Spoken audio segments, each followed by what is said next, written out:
Well, where are we going next? I had to look this up because I've heard multiple pronunciations, but then I went and I saw a video of the folks at the distillery making it, and they are quite adamant it's Glen Garioch. Glen Garioch. Yes, Giri. Should I change my virtual background? Oh yes, I'm going to take a trip to this distillery. I think. To Glen Garioch. Yeah, I'm just gonna head there.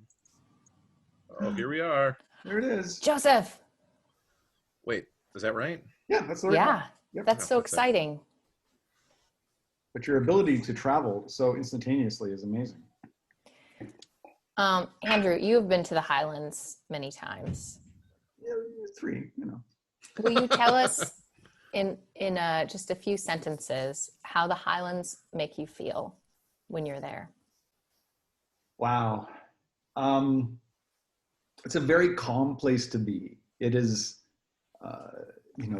beautiful rolling hillsides, these little farms and these ancient mills on streams. And, you'll be going down a highway and all of a sudden it'll take a right turn over this arched stone bridge and then continue on the other side of the river. And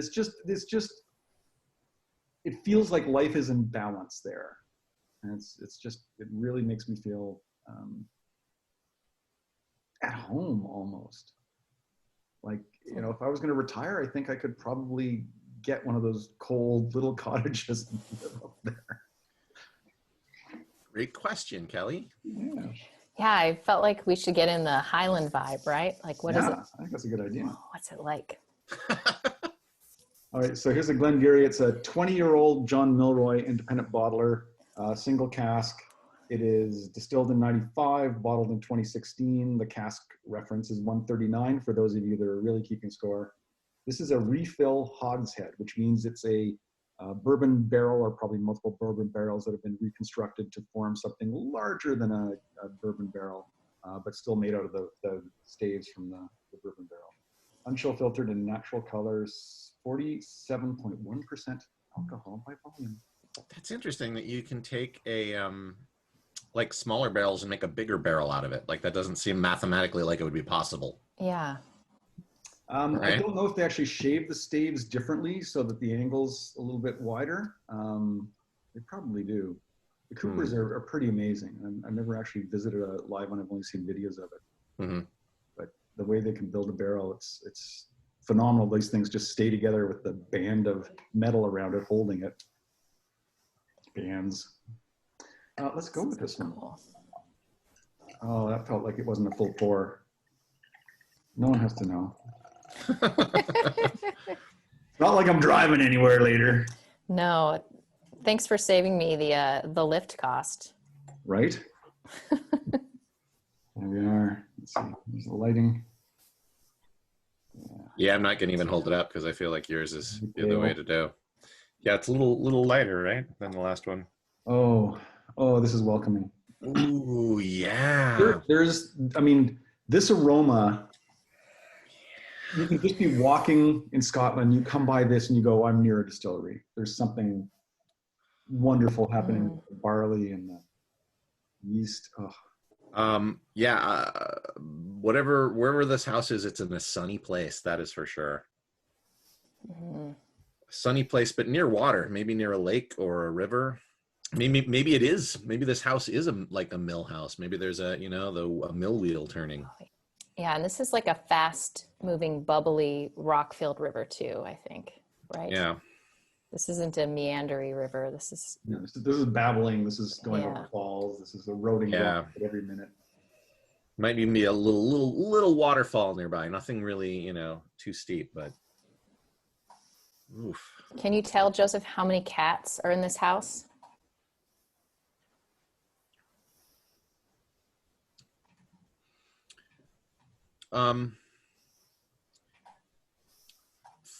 Three cats.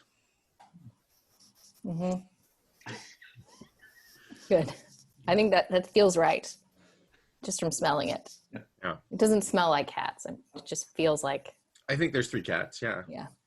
Glad to have which is the maximum number of cats you can have without being like having too many cats. And I don't want to like shame anyone who's got 4 cats or more, but I think 3 cats is enough cats I think for most people. cats should not outnumber people in the house. That's kind of where the balance starts tipping for me.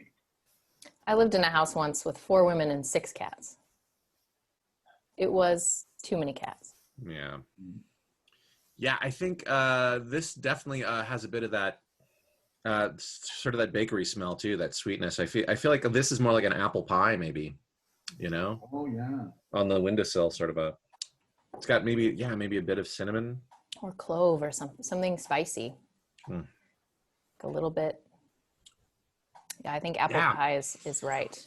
Yeah, clove. Yeah, the clove is a great. Yeah, that's great. It's got that. Yeah, that clove kind of expansive burn in the mouth. Mm-hmm. But yeah, it's a good burn. Yeah. Yeah, I don't know about water for this one. Like, I'm willing to try it, but I'm not like rushing to do it. I've only had a couple sips. Just okay. Oh wow. Yeah, the aftertaste is like I've just eaten Red Hots. Mm-hmm. Yeah, that's that cinnamon or clove burn. Mm-hmm. It's very strong. So Kelly, what are you doing to keep busy during this time?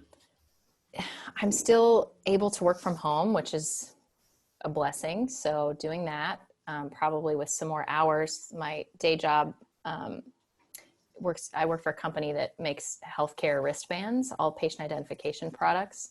So we're a little busy at the moment. I can imagine. So going to support that. And then I learned to play 2-person whist yesterday. So that was fun. See, now I'm more interested in that. Yeah. I don't think I've played whist since my parents' cabin. Yeah. Since the Regency era. How do you do? How do you do? That's a game of whist. Yes, and this is definitely, a large variation. Oh, that's good space work, Andrew. I've never played. But it's fun. I've never played whist.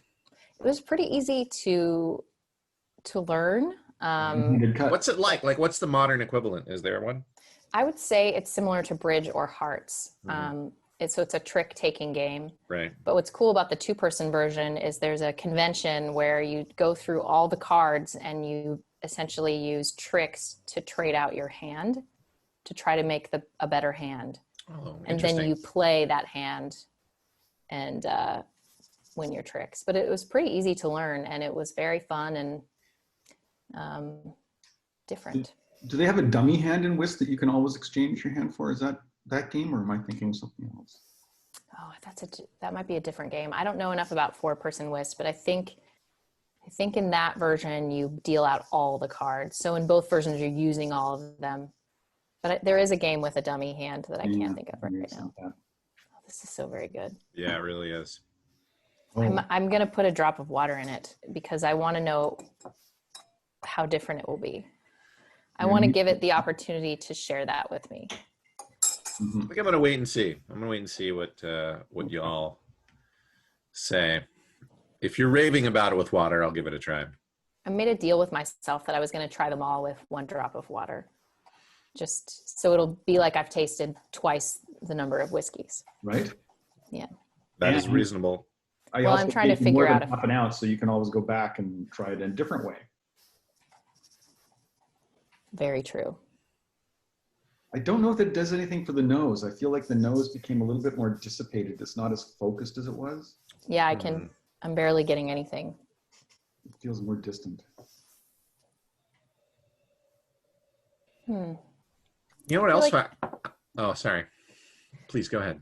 It seems to have removed all the outdoors, and all that's left is the pie. Yeah. No, I would say no on water this. Yeah, I would too. I'm glad I didn't put any. I also like, now that I feel like there's also marshmallow in this.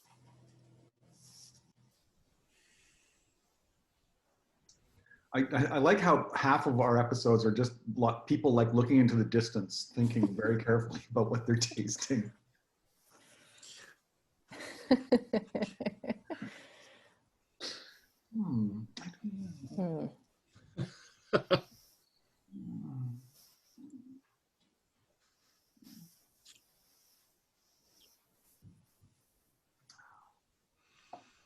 Oh, yeah, that's really good. Yeah, I wish I hadn't put water in. Yeah, me too. It's okay with the drop of water, but it's not nearly as good as it was. I have some tea here from a local tea maker. I wonder what the term for that is, but it's actually Scotch. It's reminiscent of the Scotch. What's that? A teamstress? No. Yeah. Just interesting that I have some here. Anyway, Huh. it has like a smoky kind of, you know, Scotchy flavor to it. Yeah, no water. That's a no on water. No water. We try things. Sometimes they even work. Mm-hmm. Right, but what's nice is I can now record that, and next time I have it, I'll know. Don't put water in. Right.